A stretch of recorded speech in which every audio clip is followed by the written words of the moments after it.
Hello student, कैसे हैं आप सब लोग। उम्मीद करता हूँ कि सेहतमंद होंगे, मज़े कर रहे होंगे। लॉकडाउन में खूब अच्छे से खा रहे होंगे और खूब अच्छे से पढ़ रहे होंगे। ठीक है। अब आज की टॉपिक जो है वो है कि कैसे फाइंड करते हैं केटी और केसी। जैसे बहुत लोगों को कंप्लेन आ रही थी कि सर केटी और केसी निकालना हमें नहीं आता है। डिफ्लेक्शन कंट्रोल चेक करने में जो के टी ओ के सी की वैल्यू होती है वो निकालना नहीं आता टेबल से। तो वो चेक फॉर डिफ्लेक्शन हम लोग अवॉइड कर सकते हैं या छोड़ सकते हैं, कोई ज़रूरी तो नहीं है। तो मैंने सोचा कि इसके लिए जो है एक वीडियो बनाया जाए जिसमें के टी और के सी की वैल्यू कैसे निकाली जाती है ये बताना है। ठीक है। तो आज वही हमारा टॉपिक है, के टी और के सी की वैल्यू कैसे हम लोग निकालते हैं। तो टॉपिक का नाम है हाउ टू फाइंड के T and K C for deflection control.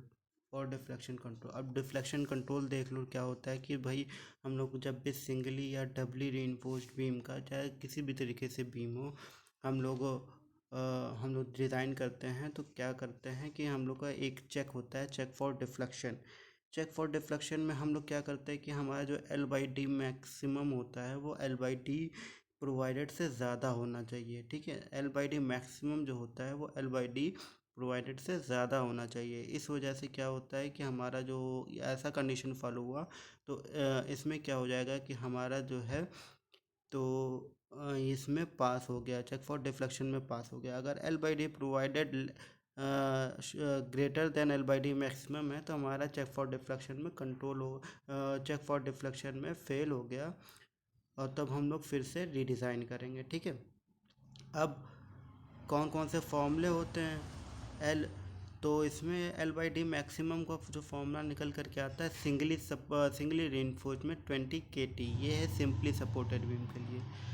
ठीक है। अगर सिंपली कैंटिलीवर है, सिंगली है तो उसके लिए 7 के टी हो जाएगा। अगर कंटिन्यूस है, सिंगली रीइंफोर्स्ड है तो उसके लिए 26 के टी हो जाएगा। ठीक है। अब बात करते हैं डबली रीइंफोर्स्ड बीम में। तो यहाँ देख रहे थे कि हमने सिर्फ मॉडिफिकेशन फैक्टर के टी लिखा हुआ है। के टी किस लिए लिखा गया है, क्योंकि सिंगली रीइंफोर्स्ड बीम में सिर्फ और सिर्फ टेंशन जोन में या टेंसाइल जोन में रीइंफोर्समेंट पड़ी रहती है, इसलिए मॉडिफिकेशन फैक्टर सिर्फ एक आता है। वो कौन सा मॉडिफिकेशन फैक्टर होता है, के टी। लेकिन जैसे हम लोग डबली रीइंफोर्स्ड बीम की बात करेंगे तो उसमें हम लोग का दोनों दोनों टेंशन में और कंप्रेशन दोनों जोन में हम लोग का स्टील प्रेजेंट रहेगा। इस वजह से क्या हो जाएगा, हमारा के टी और के सी दो मॉडिफिकेशन फैक्टर निकल कर के आना है। तो दो मॉडिफिकेशन फैक्टर को हम लोग जो है एल बाई डी मैक्सिमम के उसमें यूज़ करेंगे। ठीक है। तो डबली रीइंफोर्स्ड अगर सिंपली सपोर्टेड बीम हुआ तो उसके लिए 20 के टी इंटू के सी हो जाएगा। अगर डबली रीइंफोर्स्ड कैंटिलीवर बीम हुआ तो 7 के टी इंटू के सी हो जाएगा। अगर डबली रीइंफोर्स्ड कंटिन्यूस बीम हुआ तो उसके लिए 26 के टी और के सी हो जाएगा। ठीक है। तो यहाँ पे मतलब डिफ्लेक्शन पूरा बताना मेरा मकसद नहीं है। मेरा मकसद ये है कि के टी और के सी कैसे निकाला जाता है ये पता रहना चाहिए। ठीक है। तो वही आज का टॉपिक है कि हाउ टू फाइंड के T and K C for deflection control. इसको ये वाला जो है वीडियो बहुत ध्यान से देखना, शुरू से लेकर के अंत तक देखना, वरना के टी और के सी की वैल्यू फाइंड नहीं कर पाएंगे। तो ठीक है, फिर अब जो है हम लोग अपने टॉपिक की तरफ आते हैं, हाउ टू फाइंड के T and K C for deflection control. तो पहले के टी और के सी जो होता है हम लोग का डिफ्लेक्शन कंट्रोल में जो काम आता है उसके लिए क्या ज़रूरी होता है। तो के टी और के सी के लिए ज़रूरी होता है पी टी, पी सी और एफ एस। पी टी क्या होता है, percentage of tension steel. Tension zone में जितनी स्टील है उसका परसेंटेज कैसे, पी टी को कैसे निकालेंगे। पी टी निकलता है A H T by B D into 100 से। ठीक है। पीसी क्या होता है, percentage of compression steel. Compression steel में कितना कंप्रेशन स्टील का कितना परसेंटेज है वो डिनोट करते हैं पीसी से। तो पीसी की वैल्यू कैसे निकालेंगे, पीसी की वैल्यू निकालेंगे A S C by B into D into 100। ठीक है। तो पीटी वहीं निकलेगा जहाँ पे सिंगली रीइंफोर्स्ड बीम है। पीसी कहाँ निकलेगा, जहाँ पे हम लोग का डबली रीइंफोर्स्ड बीम है, जहाँ कंप्रेशन जोन में भी हमारा स्टील प्रेजेंट है। एफएस क्या है, एफएस है सर्विस स्ट्रेस इन स्टील। तो जैसे कि हम लोग ने देखा कि डिफ्लेक्शन कंट्रोल के लिए हमको ये तीनों चीज़ की वैल्यू पता रहनी चाहिए। अगर डबली रीइंफोर्स्ड है, अगर सिंगली रीइंफोर्स्ड है तो पीटी और एफएस की वैल्यू पता होना चाहिए, ठीक है। तो इसके लिए आप पीटी, पीसी और एफएस की वैल्यू के लिए फॉर्मूला निकल कर के आता है। इसके लिए पीटी की वैल्यू जैसे ऊपर बताया ये, वैसे ही ये हो जाएगा PT equal to 100 A S T upon B D into 100। PC क्या है, A C B D upon 100। A C क्या है, area of compression steel. A S T क्या है, area of tension steel.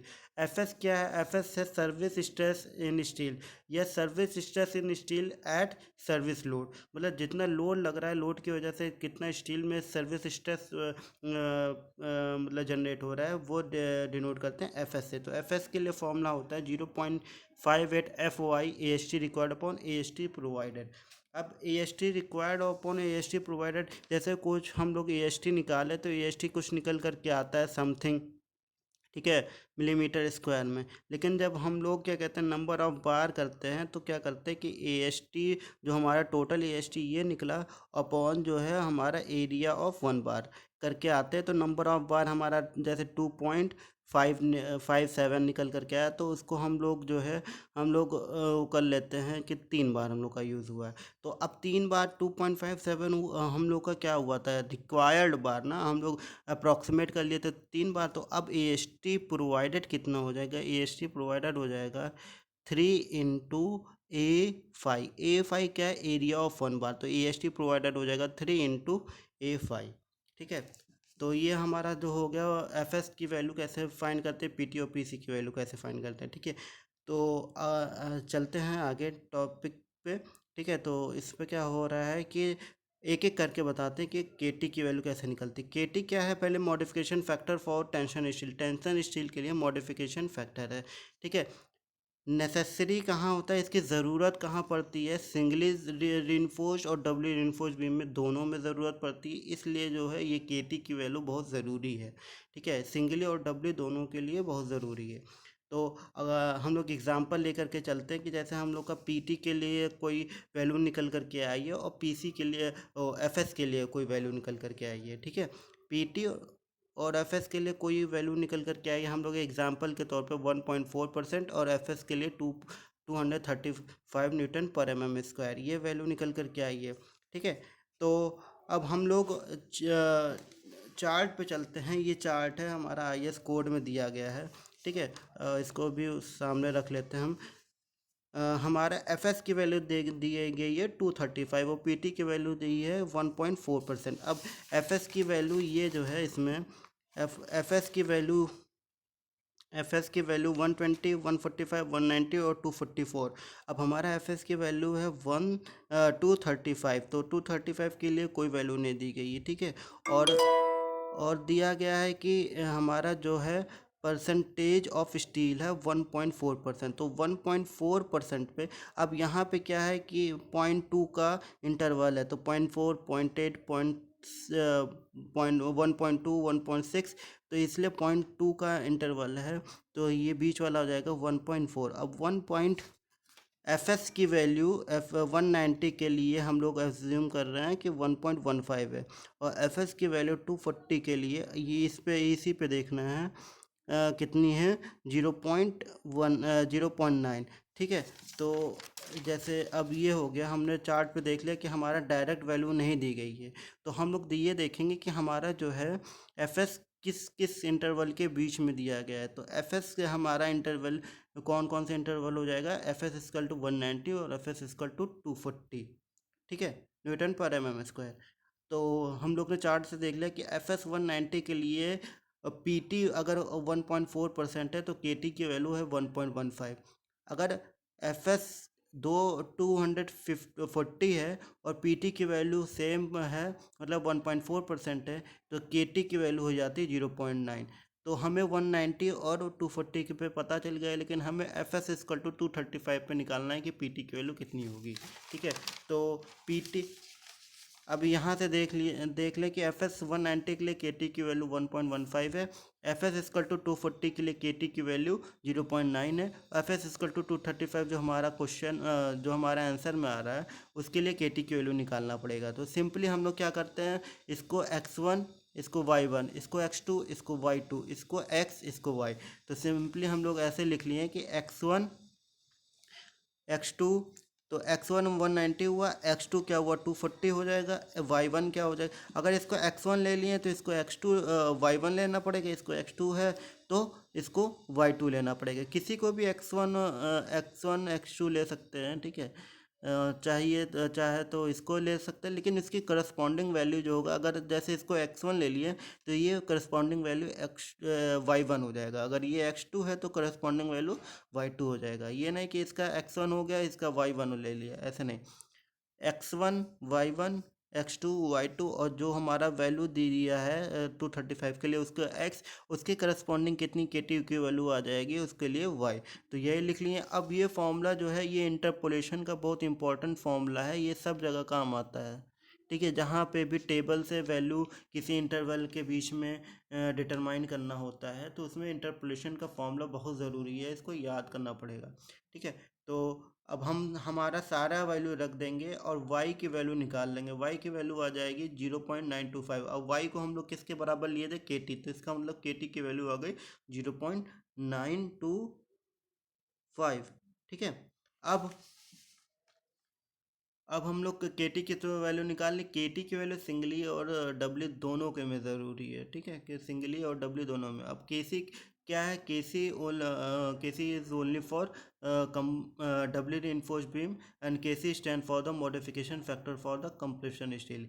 K C की value जो है वो मॉडिफिकेशन फैक्टर डिनोट करता है कंप्रेशन स्टील के लिए। तो के सी यही है कि डब्ल्यू री बीम में नेसेसरी है। तो अब के सी कैसे निकालेंगे, के सी निकालने के लिए हमको पी सी क्या, percentage of compression steel. F S क्या है जो हमारा निकल करके आया था, एफ एस क्या था कि 235। मतलब इसमें क्या हो जाएगा, के सी की वैल्यू याद करने के लिए step are same as that of K T के लिए स्टेप सेम हो जाएगा। बस क्या हो जाएगा यहाँ पी सी। अब पी सी की वैल्यू अगर मान लो कि पी सी की वैल्यू 0.8% आई, और एफ एस की वैल्यू जो आई है हमारा 235 न्यूटन पर एम एम स्क्वायर। अब हमें क्या करना पड़ेगा, केसी निकालने के लिए, केसी निकालने के लिए हमें क्या करना पड़ेगा कि हमें 0.8% पे, क्योंकि हमें केसी निकालना है तो हमारा पी सी क्या है 0.8% पे। अब 235 है तो इसका मतलब 190 और 240 के बीच में हो जाएगा। तो 190 और 240 के बीच में हो जाएगा। तो इस 190 के लिए जो है 0.8% पे है, 0.8% पे है 1.3 के अप्रॉक्सीमेट, और 240 पे है 0.8 पे 1.2। तो 1.3 और 1.2 एफ एस। तो इसके लिए जब हो जाएगा एफ एस इक्वल टू 190 के लिए हो जाएगा, के सी की वैल्यू जो है वो हो जाएगी 1.3, एफ एस इक्वल टू हो जाएगा 190, और इसके लिए हो जाएगा 240, के सी की वैल्यू हो जाएगी 1। अब इधर 240 के लिए नहीं 1.2। अब हमें एफ एस इक्वल टू 235 पे देखना है के सी की वैल्यू कितनी हो जाएगी।